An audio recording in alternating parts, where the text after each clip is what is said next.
Hasbunallah wa ni'mal wakil, ni'mal maula wa ni'man nasir. Hasbunallah wa ni'mal wakil, ni'mal maula wa ni'man nasir. Hasbunallah wa ni'mal wakil, ni'mal maula wa ni'man nasir. Hasbunallah wa ni'mal wakil, ni'mal maula wa ni'man nasir. Sallu ala Nabi Muhammad. Sallu wa sallim wa barik alaih. Bu, yang mau tanya angkat tangannya silakan. Masya Allah. Silakan mana ini ya? Di sana Ibu. Ya, boleh berdiri. Namanya siapa? Pertanyaannya apa? Bismillahirrahmanirrahim. Nama saya Yanti dari Cilebut, dari Masjid Baitur Rahman. Oke, Ya, Bu Yanti, boleh dimulai, bertanya, boleh Ustadz? salam dulu Ibu, boleh salamnya dulu. Iya, Assalamualaikum warahmatullahi wabarakatuh. Waalaikumsalam warahmatullahi wabarakatuh. Silakan pertanyaan. Mohon izin Pak Ustadz, bertanya, apakah orang munafik itu doanya dikabulkan? Sekian, terima kasih. Assalamualaikum warahmatullahi wabarakatuh. Wassalamualaikum warahmatullahi wabarakatuh. Dijawabnya waalaikumsalam. Bu, kalau nutup jangan waalaikumsalam. Bingung saya jawabnya nanti. Kalau nutup pertanyaan wassalam. Ya Bu ya, nutupnya apa? Wassalamualaikum warahmatullahi wabarakatuh. Jadi saya bisa nyaut kalau Ibu bilang waalaikumsalam. Nah nyautnya gimana ini? Ya oke, silakan Ustadz Fadol. Pertanyaannya, doanya orang munafik dikabulin nggak Ustadz? Masya Allah, tadi dengan Bu siapa? Yanti. Bu Yanti, Masya ingat Allah. banget Bu Yanti. Gara-gara salam ya. Baik Ibu Yanti dan para pemirsa Cahaya Hati Indonesia yang dimuliakan oleh Allah Subhanahu wa Ta'ala. Apakah doa orang munafik itu dikabulkan? Maka ada satu kitab yang dikarang oleh Syekh Muhammad Sa'id Ramadan Al-Buti. Nama kitabnya Al-Hikam Al-Ata'iyah fi Syarhi wa Tahlil. Jadi min alamatil istijabid doa, kalau mau doa itu dikabul oleh Allah Subhanahu wa Ta'ala, yang pertama adalah hati yang bersih. Betul nggak kira-kira Bu? Orang munafik itu kan sudah hatinya bukan bersih lagi tapi berkarat. Bahkan dalam surah Al-Baqarah ayat 10 dikatakan apa? Fi qulubihim maradun fazadahumullahu marada. Hati ini kalau udah sakit kena penyakit yang namanya munafik itu sulit bersih hatinya. Sedangkan untuk diijabah doa salah satu syaratnya adalah apa? Hati yang bersih. Maka ada sedikit cerita seorang ulama besar namanya Al-Habib Saleh bin Muhsin Al-Hamid Tanggul. Ini cerita singkat saja. Beliau ini terkenal dengan Masya Allah doanya mustajab sekali.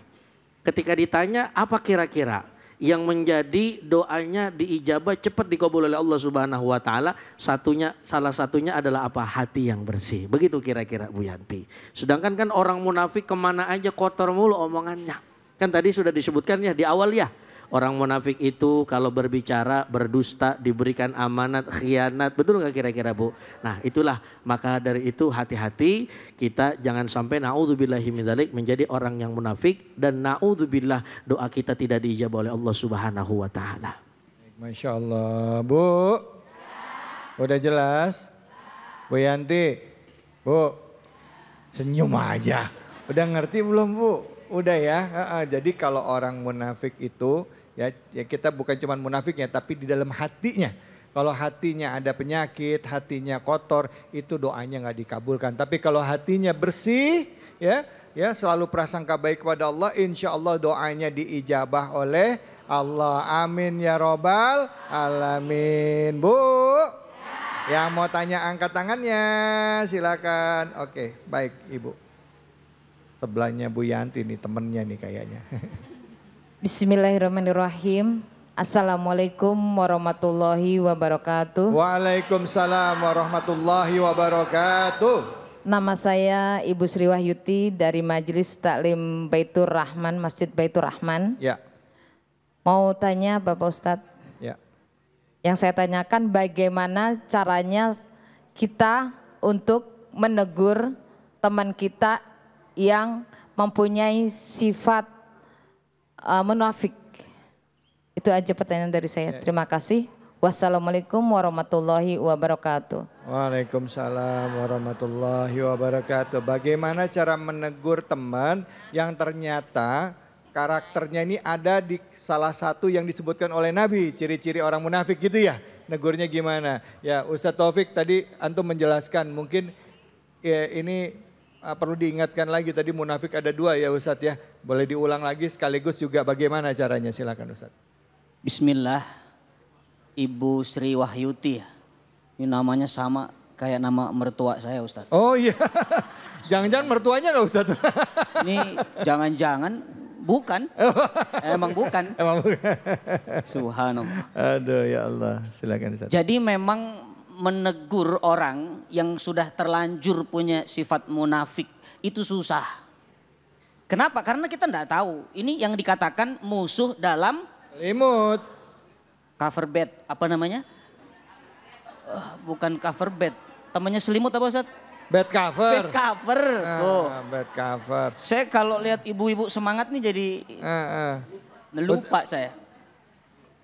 Ya musuh dalam selimut susah. Kalaupun dia mengiyakan, jangan-jangan itu tipuan. Ini munafik yang mana nih Ustaz? Maksudnya karakternya? Ini yang itikodi ya. Itikod. Yang itikod dulu ya. Jadi munafik tuh ada 2. Kita ulang ini ya.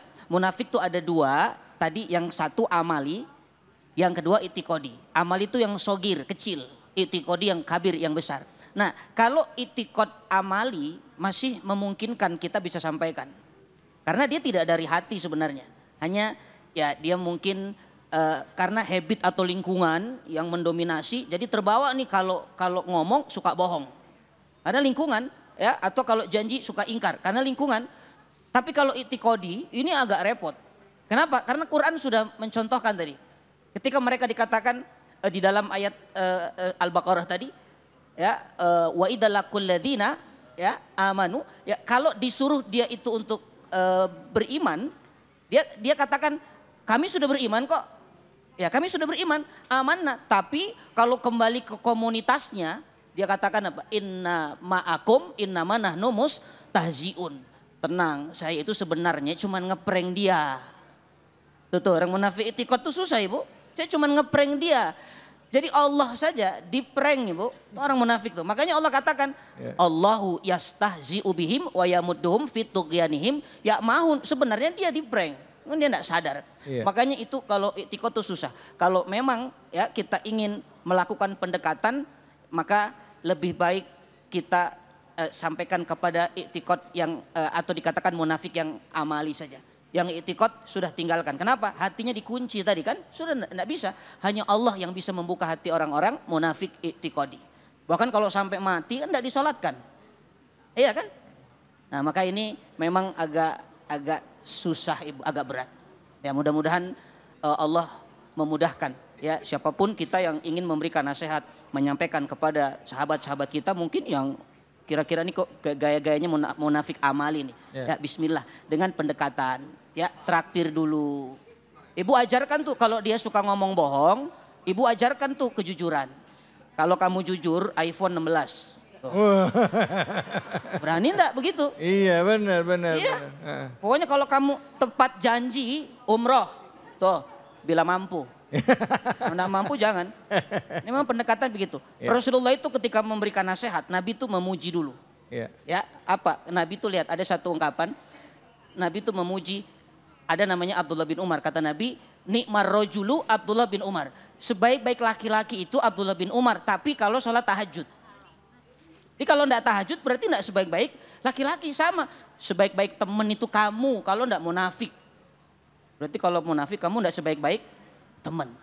Oke. Ya itu kira-kira mudah-mudahan bisa difahami. Allah yubarik. Baik. Ustadz saya mau nanya nih Ustadz ya. Boleh. Kita tahu bahwa umat Islam itu dahulu ya sebelum hancurnya kekhalifahan itu disusupkan orang-orang yang pura-pura jadi agama Islam.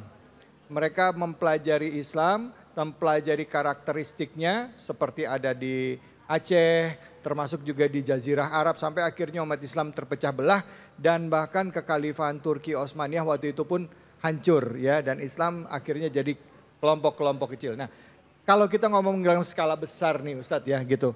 Zaman sekarang masih nggak kita menemukan orang-orang munafik i'tiqadiyah yang tujuannya di depan kita mungkin seolah-olah seperti ulama, seperti orang soleh, tapi sebenarnya dia itu mau menghancurkan Islam dari dalam. Ada nggak seperti itu? Dan bagaimana kalau kita menemukan orang seperti itu, apa yang harus kita lakukan? Silakan Ustaz Fadol.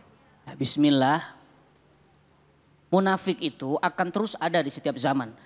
Selama Islam berkembang, di mana ada orang beriman, ada orang Islam, semakin banyak orang Islamnya, makin banyak munafiknya. Makanya dulu di Mekah tidak ada orang munafik. Munafik itu baru ada ketika di Madinah, karena Islam sudah menyebar. Ya. Nah di zaman sekarang justru Ustadz David, justru kata para ulama sekarang itu yang parah itu adalah zindik. Ya zindik itu lebih parah lagi. Jadi kalau dikatakan kalau munafik kan tadi dia sembunyikan dalam hatinya kan. Dia nggak berani tuh terang-terangan. Kalau di depan orang beriman dia katakan saya beriman.